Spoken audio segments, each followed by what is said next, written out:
Aloha, everyone. My name is Francoise Cully Trotman.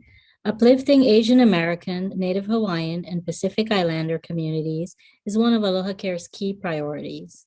As CEO, I know it's because of community advocates like you that collective voices make the greatest change.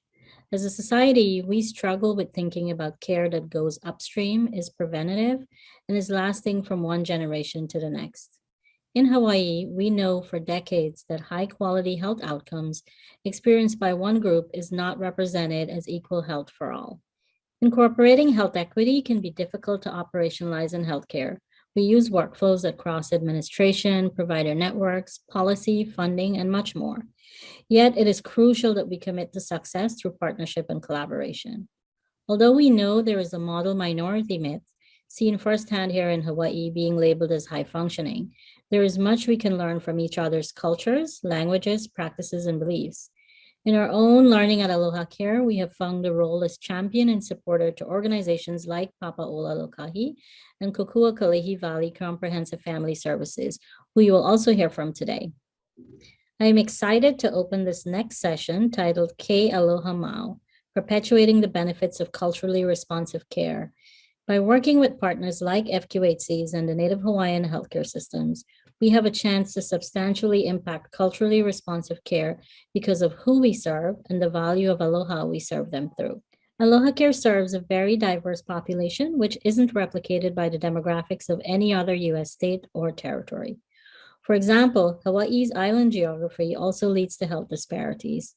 Of the 1.3 million people spread among our 7 inhabited islands, only about 10% of the state is classified as urban. More than 2/3 of AlohaCare members identify as Asian, Native Hawaiian, or Pacific Islander, making this week's gathering of community leaders especially important to us. As a managed care plan, AlohaCare understands that Hawaii is one of the few states described as a majority minority state. In fact, nearly 84% of Hawaii's population identifies with a race or ethnicity other than white alone.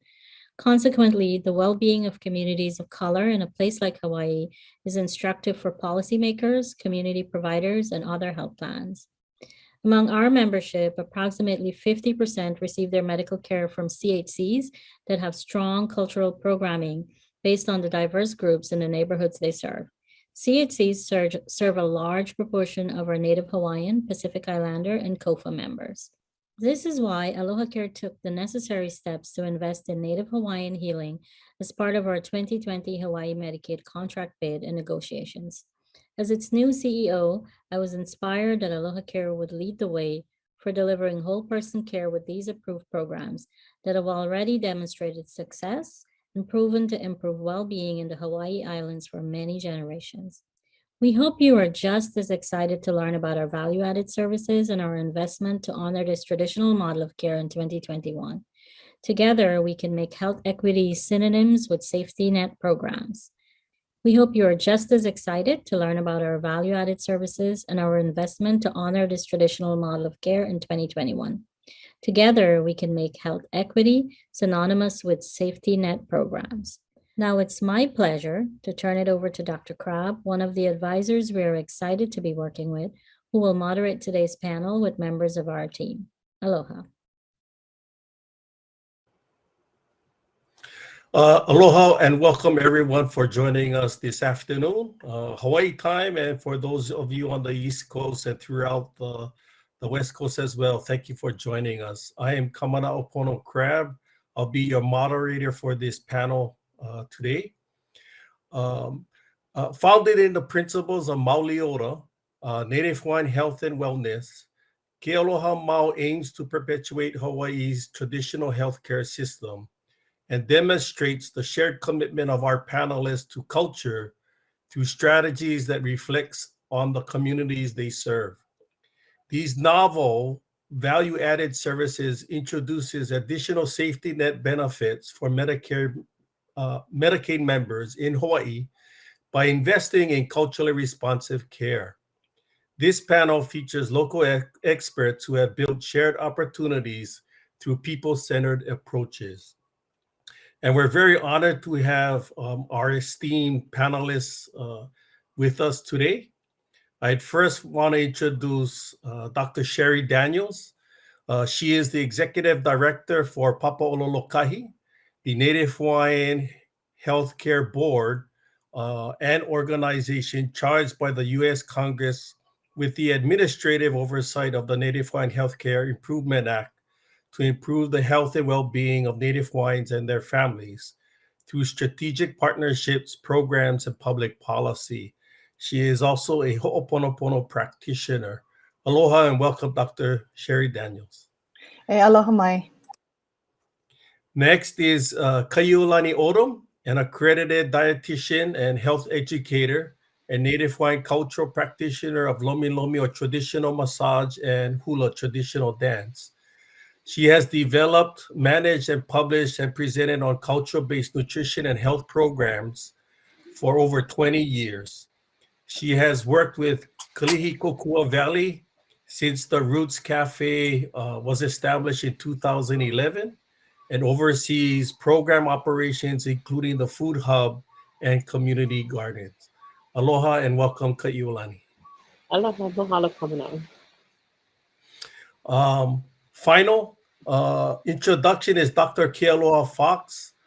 She leads the social health integration at AlohaCare, and a nonprofit health plan in Hawaii, where she oversees organizational initiatives serving Native Hawaiians among the Medicaid and Medicare dual eligible population across our islands. She is the architect of their Native Hawaiian healing program that she and the other panelists will be talking about this afternoon. And she also is a Ho'oponopono practitioner and a staunch advocate for Kukulu Ola, Hawaiian health and well-being. Aloha and welcome, Dr. Fox. Aloha. At this time, we want to introduce Dr. Fox for a short presentation to give you an overview of their program, and then we'll go right into questions for the panelists to get a broader understanding of Kealoha Mau. Dr. Fox? Oh, mahalo nui, Dr. Crabbe. It's great to be with you all today. Basically, the start of this program was actually an opportunity to respond to the COVID-19 pandemic in a really positive and forward-thinking way. And so while as a safety net plan, we did everything that we could, and we still continue to serve our members and the patients through the community, we also made sure that we were deeply observing, paying attention, and conducting our own analysis so that we could plan for the years forward, and that we have an opportunity to create our own sort of Build Back Better plan. And at the core of that plan is for us to be much more culturally responsive and to honor the culture, the languages, the customs, and beliefs unique to Hawaii's own population, which you heard our CEO, Francoise, talk about before she introduced Dr. Crabbe. And so how that evolved during the pandemic was to create a full structural and social determinants of health plan through the next 6 years. And so we have created these pillars, these core domains that absolutely pay attention to the structural and social determinants of health that serve the social needs of our members, and then has created a plan so that we have integrated covered benefits, programs, and these value-added services so that our Medicaid and Medicare members have an opportunity to actually feel what that means by being a member of AlohaCare. And so our value-added services are very comprehensive, and we know that they speak directly to those structural and social needs. So we do cover adult basic dental. We have a high school equivalency education program for adults, and we are also starting to launch our Native Hawaiian healing programs, where we will be supporting the investments into hula, lomi lomi, aipono, and ho'oponopono for our Medicaid members. And so we can definitely get into some of the details, but in the transition to our group discussion, what's really important is that we're working hand in hand with community leaders, and that's the three of you. It's Kaiulani actually, working and meeting with every day patients that are AlohaCare members right in our communities. It's Sheri and Papaʻola Lokahi and the Native Hawaiian healthcare systems being incredibly active as advocates across the systems locally and federally, so that these are not just flyby programs, that these are implemented and sustainable and authorized in perpetuity. And it's definitely working with you, Kamanaʻo, and making sure that we are listening to the council of the greatest leaders within our lahui, and making sure that us as a health plan continue to be educated and informed along the way. So I'm really excited for our conversation today as we open up the discussion. Thank you, Kealoha, for that broad overview. And just for the audience, as you follow along with the discussion, what Dr. Fox was sharing about specific traditional healing practices like aipono, it's more than just dietary needs, but it's traditional Hawaiian diet and the cultural underlying values and beliefs that are associated with that regarding Mauleola, health and well-being, Ho'oponopono as a family mediation practice that really involves the spiritual aspects, Lomi Lomi in terms of traditional massage, and others. And so these are have been in our community for several years. And I wanted to ask the panelists, why don't we begin with you, Sheri, then Kaiulani, and then Kealoha. What has been the community response to traditional healing practices as part of Mauleola? And from your experiences, from your organization, can you share a little bit about the health impacts and outcomes to your constituency? Sheri? Well, mahalo, Dr. Crabbe. And, I want to say that I think our community is hungry. They are wanting traditional practices to be integrated in their health and wellness. So not looking at it as a means to, like going to the doctor, but really implementing it in their life, including that. So it's just not a quick fix. It's not a short-term opportunity, but that they're incorporating it into their home, into their daily activities. And so we've been hearing the need for our community to want more of that, to reconnect culturally to, whether it's how you raise your keiki, what you're eating. I know Kaiu is going to talk more about nutrition, but how you start integrating ho'oponopono and lomi into your daily life, that it's just not, I'm going to go and because my shoulder's sore. No, that we're doing this as just like how we would get up in the morning and brush our teeth, right? That it becomes part of who we are. I think one of the realities is our communities finding those practitioners, those authentic practitioners. And that's the challenge, is how do we help to re-engage those practices? How do we bring those practitioners on those and I don't want to say masters, but those haku, those knowledge keepers out to help us understand, to help us train the next generation of these practitioners? And how do we make it available in their home and in their community, so they're not going around, word of mouth, who's doing what, but they know exactly where they can go. But it's also bringing it into our clinics, into our systems, into our medical practices, that this is in addition to, in conjunction with other, medical services, that it's not this separate piece, that it's integrated. And that's what we're looking at, is we know our communities are asking, and how do we help them get that and connect to those right services? And for outcomes, I think it would be wonderful. We know spiritually, culturally, it uplifts our people. I think one of the challenges is, how do we start to use research and data to actually quantify it beyond just, we know it works. We see it, we hear it, we have the stories, but how do we better quantify it so that it is recognized as such? Thank you, Sheri, for your testimony. And you shared a very important part in terms of integration. And for the audience, in Hawaii, this is AlohaCare is the first Hawaii healthcare insurance program that actually is incorporating traditional healing health services as value-added services with traditional medical healthcare services. So this is a really unique time in Hawaii. And as you were sharing, Sheri, it's not just about the cultural practice, and as what Kealoha shared about social determinants of health, but there's a business acumen to it. There's a research on outcomes. So this is a really fully comprehensive, integrated traditional healthcare program that's on its way. Kaiulani, can you share about your experience at Kokua, Kalihi Valley?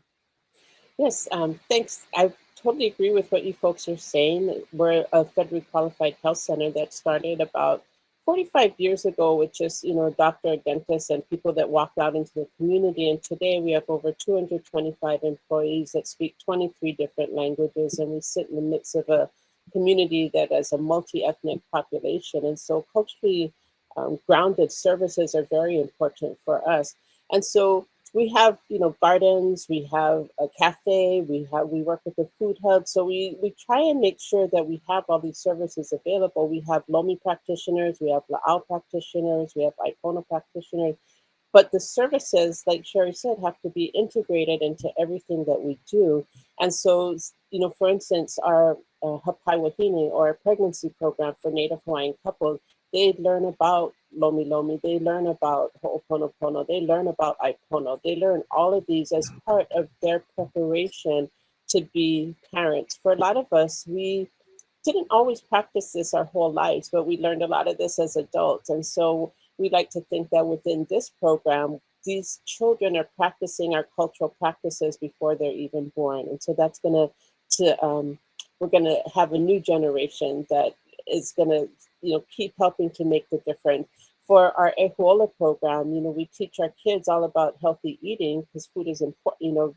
We always say food is medicine. And so it's just this thing that keeps, people say all the time. But the truth is, and we were talking about this the other day, is that most doctors don't even have to take a nutrition class, but they're trained in pharmacy and they're trained in medication. And so food itself in the medical system has not been important for a long time, but in indigenous communities and Chinese medicine and Ayurvedic medicine, food is utmost of importance into your well-being.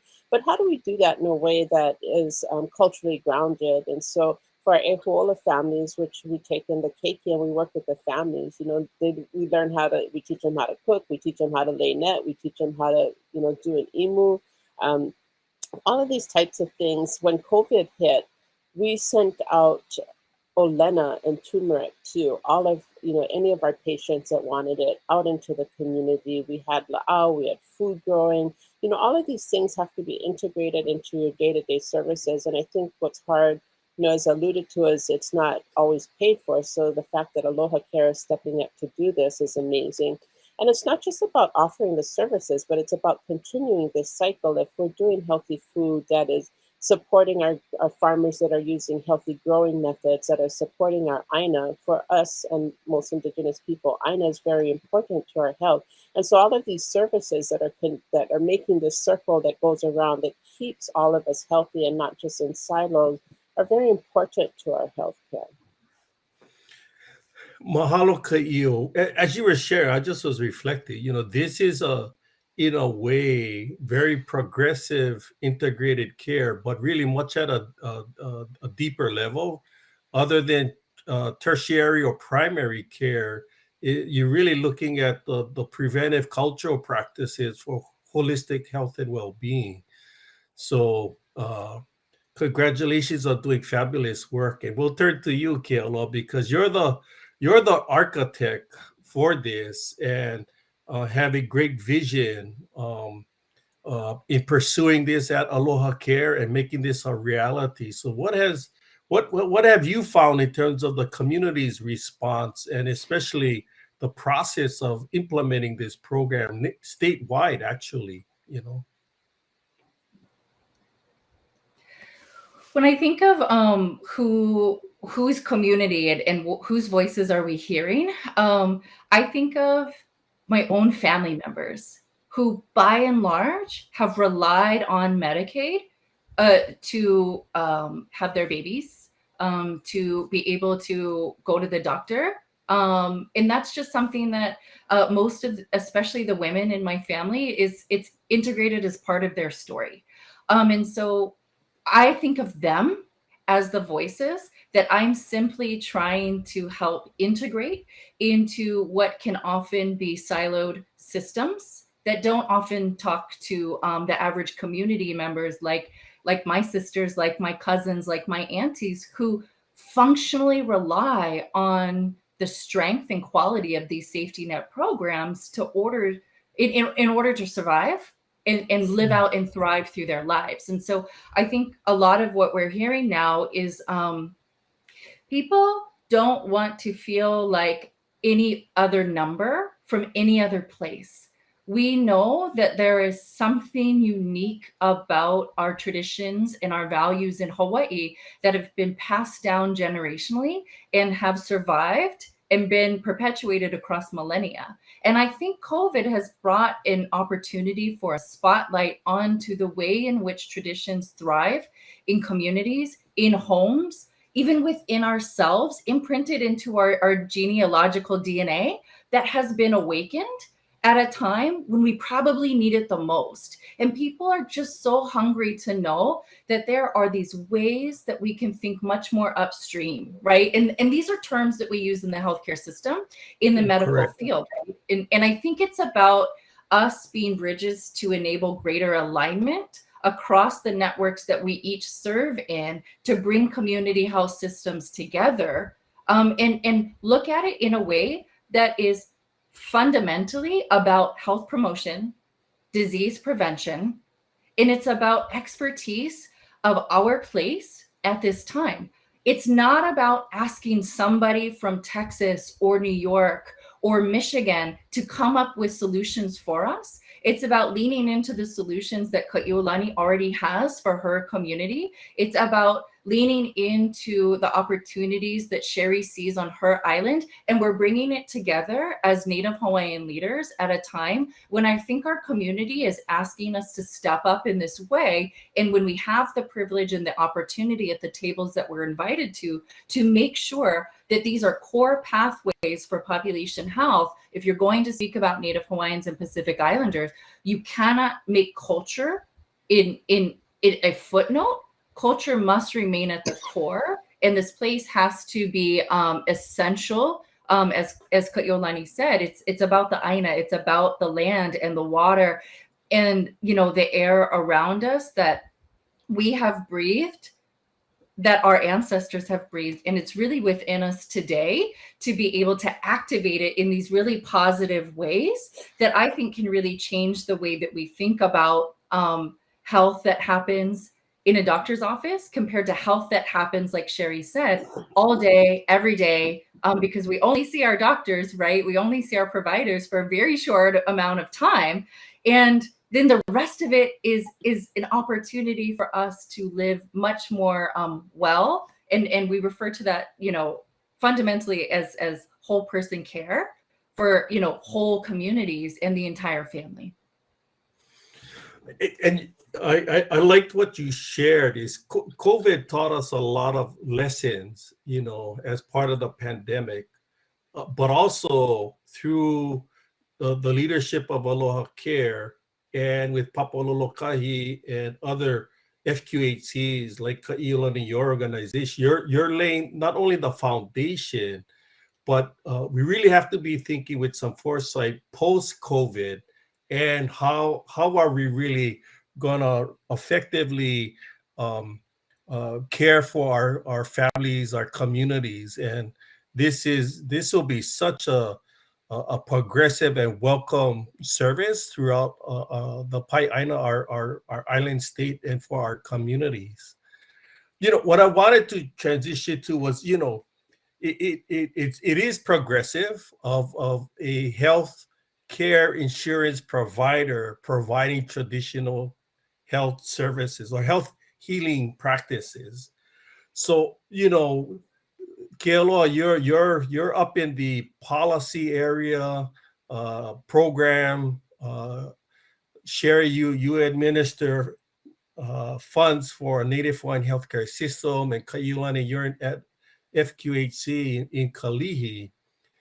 How do we advocate even further for the promotion and support for traditional healing practices without, compromising the integrity and authenticity of the practice? So, you're really talking about cultural best practices, and how do we keep it moving in that way? Sheri? I think we, at Papaʻola Lokahi, we are also responsible for the Kupuna Councils, which is a state piece of HRS 453-2 and the establishment of these councils.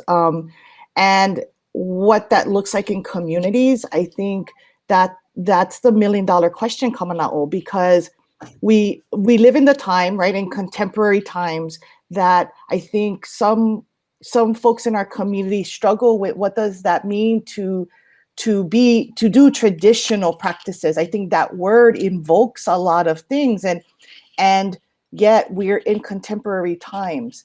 And so there's a lot of, I think at times, or challenges that our practitioners face in how they blend into where we are and what we live in. I think that the piece we gotta really recognize is that these are opportunities to allow our community, our Kanaka, to have access, that they can choose to practice and be served and have services done in a culturally relevant manner to them. And that is the difference that we can't lose sight of. That we're gonna have, and I think as Alahui, we have moments of conversation, of asking why, how come, and it is part of the practitioners coming together. We've seen this with hula recently when they've created that declaration. Previously, there's the Paukalani Declaration. I mean, no, this is not a new area to discuss, but I think that's where it also starts. And I know AlohaCare through Kealoha has reached out to kupuna councils, to practitioners, to start having the conversation around what does this look like, because this is forging in really new spaces, and we want to be very thoughtful and meaningful in our intent of how we engage practitioners and what we provide communities. So I think that's where we are. This is a huge desire and potential, but I think at the end of it, I know Kealoha is very mindful about how and the intention we put into it.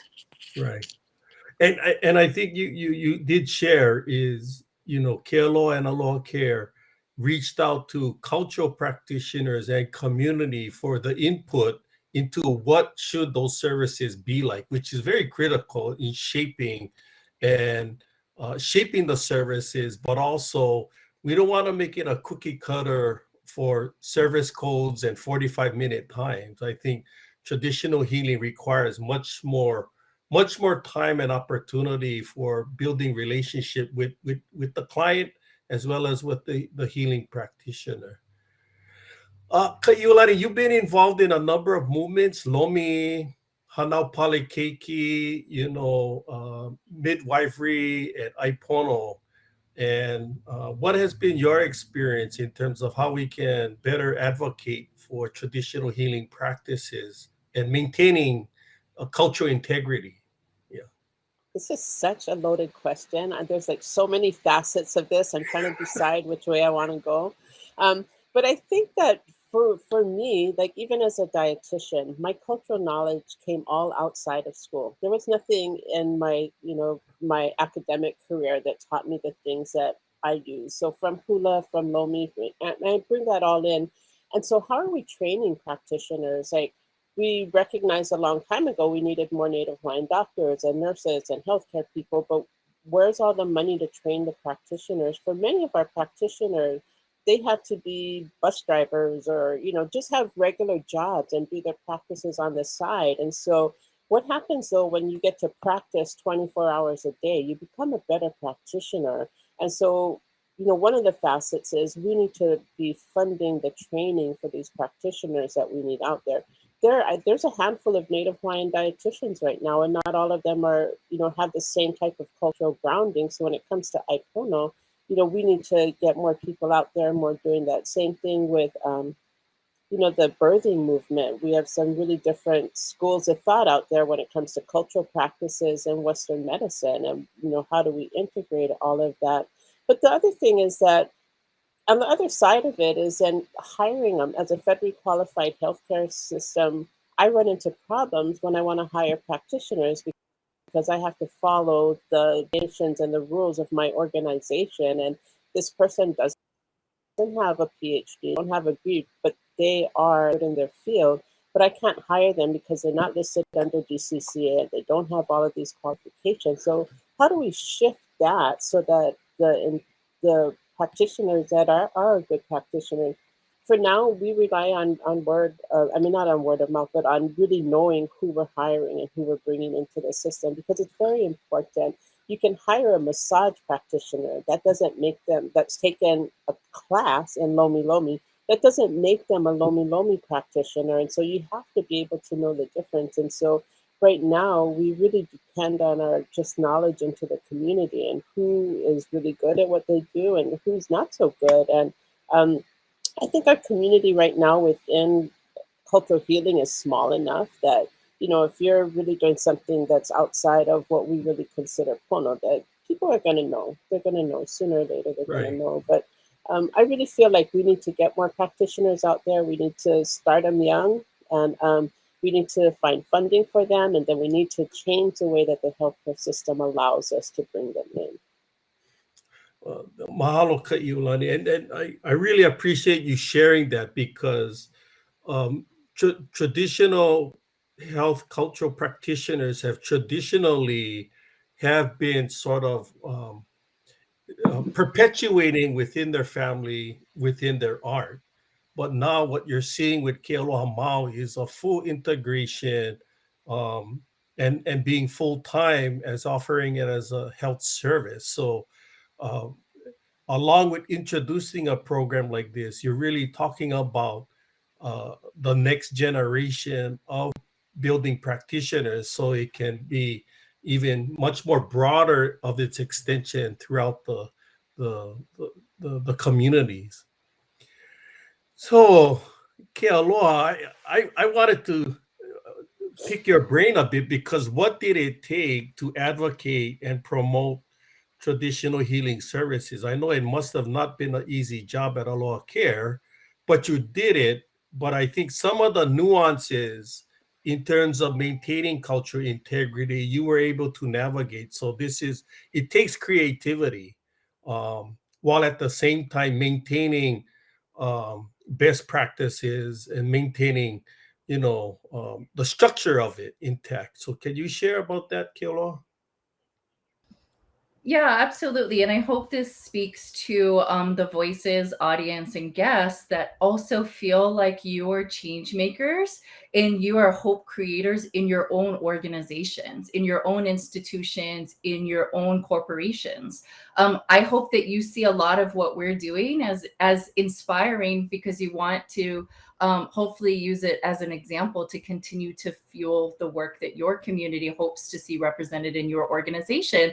And I think that's so much a part of what my kuleana, what my responsibility and obligation is as a Native Hawaiian scientist and practitioner and clinician, to be able to do in the business environment. And so often what we hear out and must abide by are really complex compliance and regulatory processes, and also paying attention to financial returns on investment. One, that's really important, because when we talk about Medicaid and Medicare, we're really talking about a trust relationship that we have with the public, and something that each of us help to invest in. And so I like to really think about it as our responsibility to think as as we can in the position that we have on thinking about a social return on investment, and that it's time that many of our organizations think beyond our P&L sheets, and we have an opportunity to really deeply reflect on the people that we serve and the communities that we operate in a much more profound way that brings about lasting change. And I'm not going to sit here and regurgitate any facts that might have come up before on the really high rates of type 2 diabetes in communities of color. And I won't, sit here and belabor the point on we really need to do much more around, cardiovascular and heart health for our people, right? These are conditions that are very well documented, researched, and understood. At AlohaCare, we don't need to replicate that.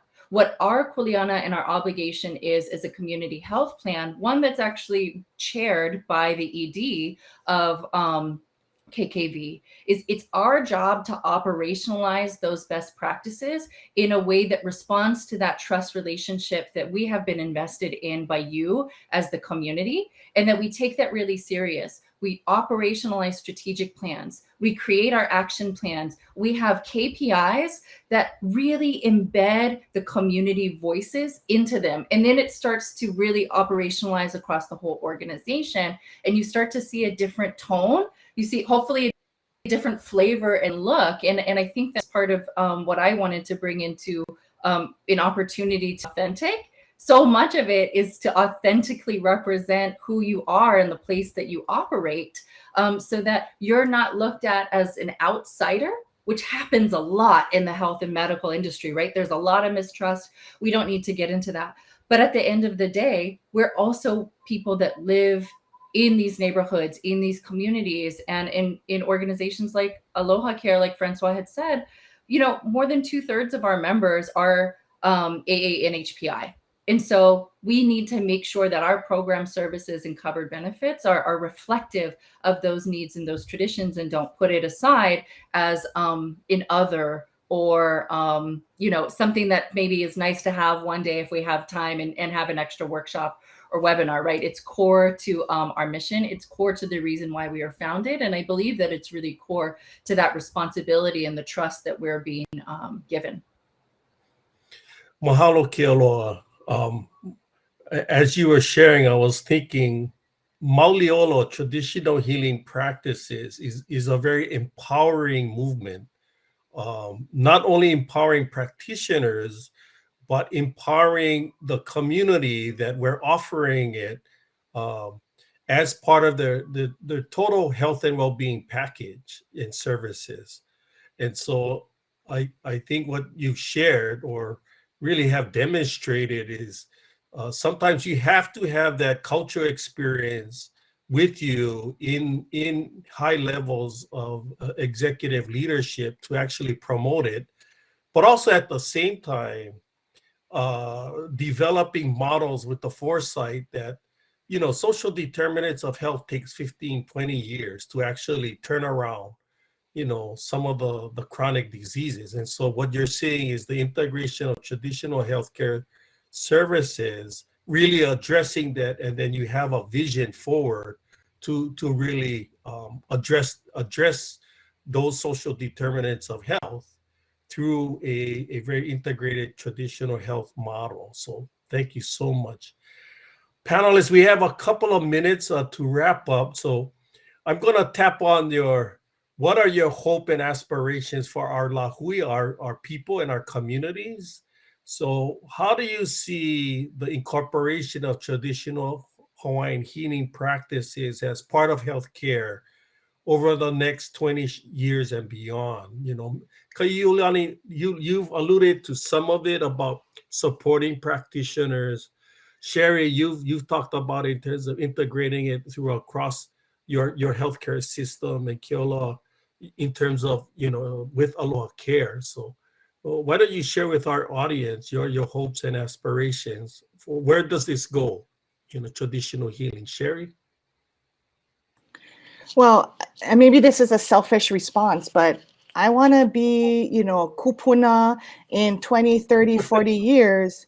And I want to be able to take my mo'opuna to the doctor and be able to have them access their services in Olelo, that we're able to have with our kauka or their kauka about how do we integrate Lomi, how do we, and so, when they're having those conversations with their kauka, that's just what it is. It's not like, what is that? It's just part of the conversation, that it becomes, that they want to see their kauka, they want to see that person to help them continue to have Mauliola, to be healthy. That's what I want. Maybe not for me or for my keiki, but for my mo'opuna, right? When you talk about 20 years, that's when we know, yeah, we there. So that's what I hope. And you still have many more years till you get to kupuna, so. Kaiulani? Are you going to say that to me too? No, I was not going to say that about you.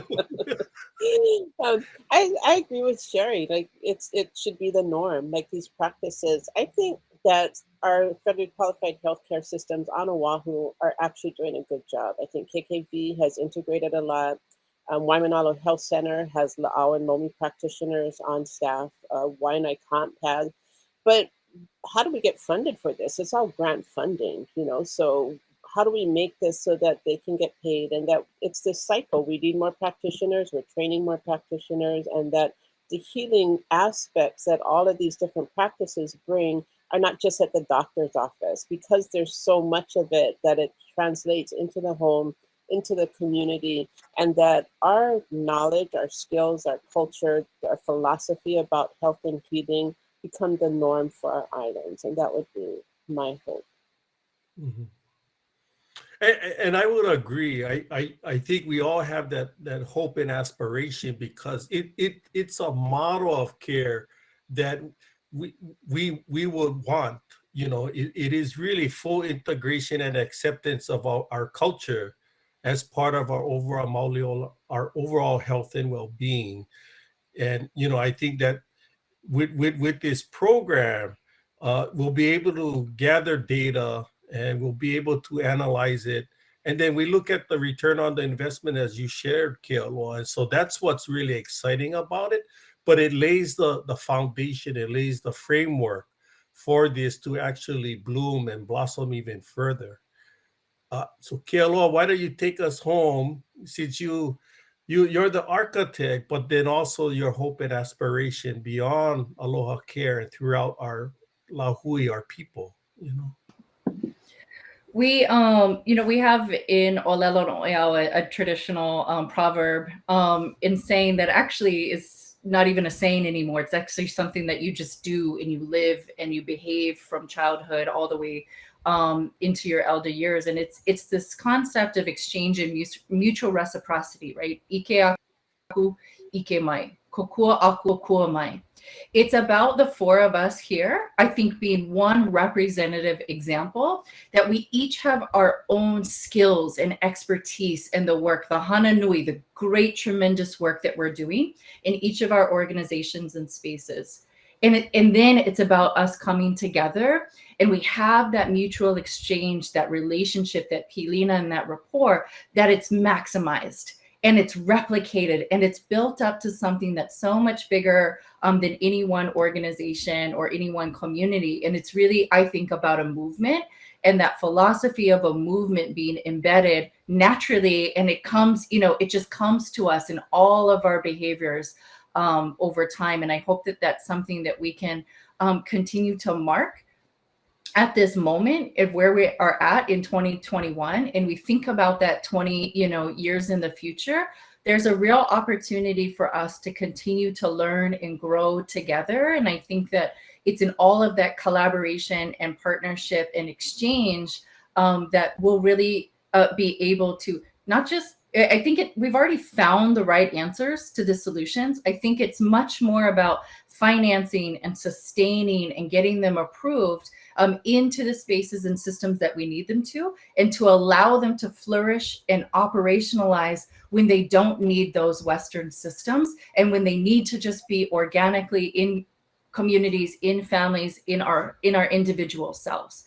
And I think there's so much that we can learn in the mirroring of that, as we all just, I think, want to be good people in the work that we're doing and have a great passion to do good and to do right by others. And I think it's also in the exchanges that we have within ourselves. And so if you work in the health system and you're joining us today, think about others that you can be an ally to, and think about ways that you can partner in the work to uplift it, and so that it can live and flourish. And I think about that. That's the ike aku. That's the ike mai. True. Very polole. Thank you, Kealoha. We've come to that time. Unfortunately, we won't have the opportunity for Q&A, but I do want to acknowledge Alisi and Dylan for your comments, for inspiring us, and hopefully this discussion has also inspired yourselves in terms of not just Native Hawaiian health healing practices, but taking a look at Samoan, Tongan, the Marshallese, the Palauan practices that they can hopefully also integrate as well and be an inspiration. With that, I wanted to close, as Kealoha, you shared about this pilina of not just ike aku, ike mai, aloha aku, aloha mai, but really the reciprocity of relationships. And that seemed to be a theme throughout this discussion. Wahi ana kupuna mamuaka, according to our ancestors and forefathers, they had a saying, kamea nui no ka mauli ola kapilina, kapilina, kapilina. Foremost, what is paramount in health and well-being is our relationship with each other, as kinsmen, as family folk, our relationship with our land, and finally, the bond with our natural elements and spirituality. And in a way, reviving traditional health healing practices allows us to do that, just to be as Kanaka, as Native Hawaiians, and connected to the land, connected to the healing practices that it offers and reciprocates for total health and well-being. Mahalo to Kealoha for your foresight. Sheri, on behalf of Papa'olo Lokahi, and Kaiulani representing Kokua, Kalihi Valley. Aloha audience, mahalo, and we hope you enjoyed the discussion. Ahui ho. Mahalo.